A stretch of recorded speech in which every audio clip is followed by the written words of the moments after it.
आज की बात अब हर शाम सोमवार से शुक्रवार 8:30 बजे से। और अब बात करते हैं अयोध्या की। राम भक्तों के साथ ठगी जिसने भी की है उसे सख्त सजा होगी ही। खुद मुख्यमंत्री योगी आदित्यनाथ ने कल अयोध्या जाकर के ये बात कही, जिसके बाद एसआईटी की जांच और भी ज्यादा तेज हो गई है। लेकिन जैसे जैसे जांच आगे बढ़ रही है वैसे वैसे नए खुलासे हो रहे हैं। रामलला को चढ़ाई गई चरणा पादुका हो या फिर हार हो, सबकी लूट हुई है। इस बीच बड़ी खबर ये आ रही है, राम मंदिर चढ़ावा चोरी मामले में एक नया खुलासा हुआ। मंदिर निर्माण से जुड़े पूर्व इंजीनियर के दावों ने हर किसी को हैरान कर दिया है। दीनानाथ वर्मा ने यह बताया कि बैंक ले जाने के दौरान बंडल से गड्डियां निकाल ली जाती थी। गिनती के दौरान बंडल में 10 की जगह 13 या फिर 15 गड्डियां डाल दी जाती थी, जिन्हें बीच में ही निकाल लिया जाता था। हर दिन नई नई बातें सामने आ रही हैं। दीनानाथ वर्मा मंदिर निर्माण की शुरुआत से ही जुड़े रहे। पूर्व इंजीनियर हैं, चंपत राय के भरोसेमंद रह चुके हैं। उन्होंने जो बातें बताई वो वाकई हैरान करती हैं। न सिर्फ चंदे की चोरी हुई बल्कि सोने चांदी के गहने जो लोग रामलला को चढ़ाते थे उनकी भी लूट हुई है। एसआईटी की जांच का 6वां दिन है। 15 दिनों के अंदर सरकार को जांच रिपोर्ट सौंपी जानी है। अब तक 125 से ज्यादा लोगों से पूछताछ हो चुकी है। मंदिर ट्रस्ट से जुड़े बड़े बड़े पदाधिकारी भी एसआईटी के रडार पर हैं। महासचिव चंपत राय, व्यवस्थापक गोपाल राव, ट्रस्टी अनिल मिश्रा समेत कई चेहरे शक के दायरे में हैं। इस बीच नोटों के बंडल से हेराफेरी के जो आरोप लगे हैं वो चढ़ावा चोरी के मामले में एक बड़ी लीड साबित हो सकते हैं।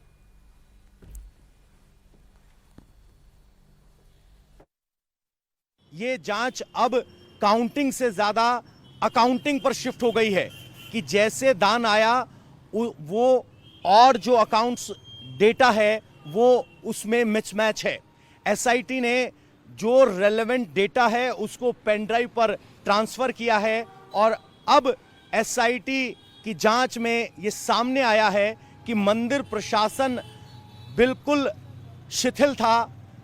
जो एसओपी रखी गई थी काउंटिंग को लेकर उनका पालन नहीं हो रहा था और किसकी क्या जिम्मेदारी है काउंटिंग सेंटर से बाहर मंदिर को मैनेज करने की, वो सब मौखिक तौर पर बताया जाता था कि आप ये काम देख लीजिए, आप ये काम देख लीजिए। जो जो बयान हुए हैं उसके आधार पर अब एसआईटी अपनी प्रिलिमिनरी रिपोर्ट की तरफ आगे बढ़ रही है। जो अभी तक की जांच में स्पष्ट हुआ है वो ये है कि मंदिर में कोई भी एसओपी का पालन नहीं हो रहा था। इतना ही नहीं, काउंटिंग से निकलने वाले कर्मचारियों की तलाशी भी नहीं होती थी और जहां काउंटिंग होती थी वहां पुलिस की मौजूदगी तक नहीं थी। एग्जिट गेट से जो मंदिर का स्टाफ है वो बिना किसी चेकिंग के सिक्योरिटी की मौजूदगी में एंट्री कर सकता था, एग्जिट कर सकता था। यानी पूरे प्रोसेस में बहुत सारे लूप होल हैं और अब उसी प्रोसेस पर एसआईटी फोकस कर रही है। अब देखिए, काउंटिंग सेंटर से ही चोरी शुरू हो जाती थी। असल खेल दरअसल बैंक ले जाने के दौरान गाड़ी में हुआ करता था, जब नोटों की गड्डियां निकाल ली जाती थी। दीनानाथ वर्मा ने जो आरोप लगाए हैं उन्हें सिलसिलेवार तरीके से हम आपको समझाते हैं। चोरी जो है वो काउंटिंग सेंटर से ही शुरू हो जाती। गिनती के दौरान अलग अलग कीमत के नोटों के अलग अलग बंडल बनाए जाते। 100 के नोटों को अलग कर लिया जाता, उनके 10 बंडल बनाए जाते। इसी दौरान 10 की जगह 13 या 15 गड्डियां उसमें लगा दी जाती। मान लीजिए 10 के 100 नोट इकट्ठा हुए और फिर उसके बाद उनके 10 गड्डियां एक साथ मिलानी है तो उसमें 10 के बजाय 13 गड्डियां मिला दी और कहा गया ये 10 ही गड्डियां हैं। और फिर बैंक ले जाते वक्त जो एक्स्ट्रा गड्डियां हैं वो रास्ते में निकाल ली जाती। सुनिए क्या कह रहे हैं पूर्व इंजीनियर दीनानाथ वर्मा।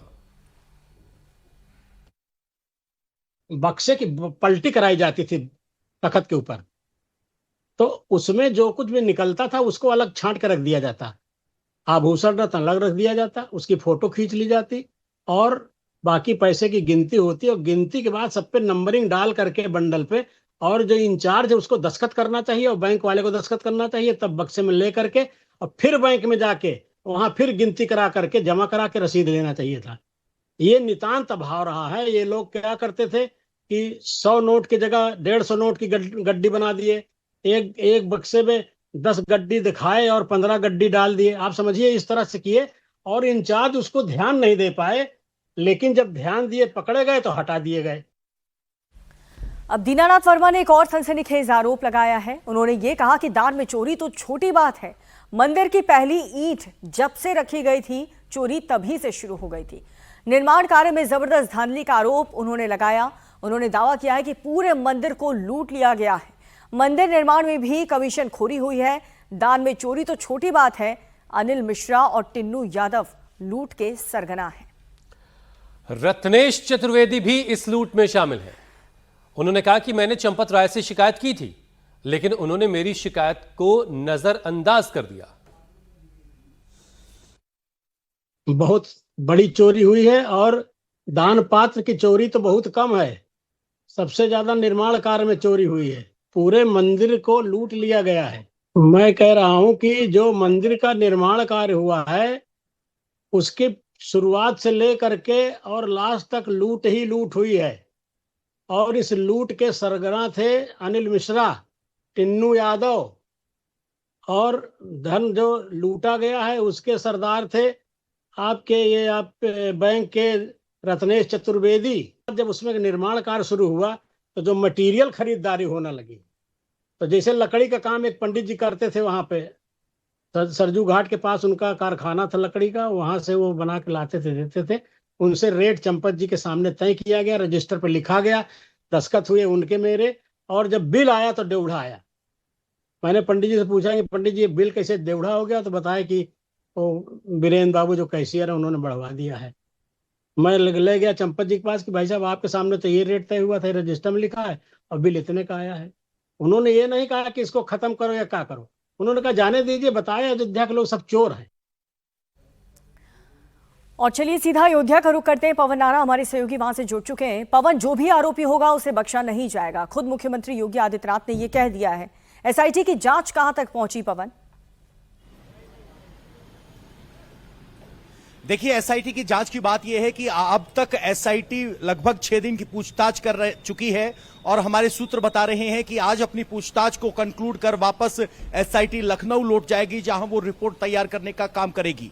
एसआईटी ने सिर्फ काउंटिंग स्टाफ से बात नहीं कही है, बल्कि यह आंकड़ा 200 से ज्यादा एम्प्लॉयज का है, जिसमें पुजारी भी शामिल हैं, मंदिर के व्यवस्थापक भी शामिल हैं, टिन्नू यादव, चंपत राय, अनिल मिश्रा और गोपाल राय।